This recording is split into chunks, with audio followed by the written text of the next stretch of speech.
Hello guys, মারাত্মক ঠান্ডা পড়েছে। এই ঠান্ডার মধ্যে আমি যাচ্ছি হচ্ছে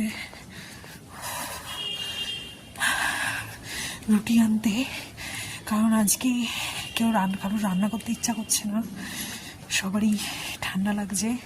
পুরো বাইরেটা ফগ হয়ে আছে, বাইরেটা পুরোটাই ফগ হয়ে আছে। মারাত্মক ঠান্ডা আজকে, মারাত্মক, পুরো কাঁপছি আমি। এই রাত্রিবেলা কিছু করার নেই, কারণ দোকানে যেতে হবে রুটির সোয়েটারেও যেন মানছে না ঠান্ডা, এরকম ঠান্ডা হয়ে আছে, মারাত্মক ঠান্ডা পড়েছে। আর বাপরে বাপ, আমি পুরো কাঁপছি। তো তোমরা বলো, তোমাদের কার কার কোথায় কীরকম ঠান্ডা লাগছে? বেসিক্যালি কলকাতা ছাড়া যারা আমার ভিডিও বাইরে থেকে দেখছো, তারা বলো তোমাদের জায়গায় কেমন কেমন ঠান্ডা পড়েছে।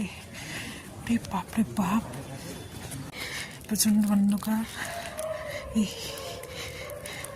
ফিরছি আমি এখন, কথা বলার মতন শক্তি নেই, এতটাই ঠান্ডা, মারাত্মক ঠান্ডা। এইখানে একটু লাইট আছে, এখানে তোমরা আমাকে দেখতে পাবে। এই যে রুটি নিয়ে ফিরছি। বাপরে বাপ, মারাত্মক ঠান্ডা, পুরো ফগ হয়ে গেছে, এতটা ঠান্ডা লাগছে বলার মতন না। তো তোমাদের কেমন ঠান্ডা লাগছে আমাকে অবশ্যই কমেন্টস করে জানিও, যে তোমাদের জায়গায় কেমন ঠান্ডা। কলকাতায় তো মারাত্মক ঠান্ডা পড়েছে। আদার্স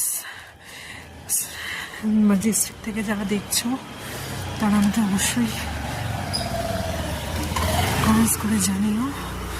আর এই ঠান্ডার মধ্যে বেশি বাইরে বেরিও না, বাড়িতে তাড়াতাড়ি ঢুকে পড়ো, বেশি রাত করে কোথাও আড্ডা ফাড্ডা মেরো না। এটাই বন্ধু হিসাবে আমি সাজেশন দেব, কারণ বাইরে মারাত্মক ঠান্ডা।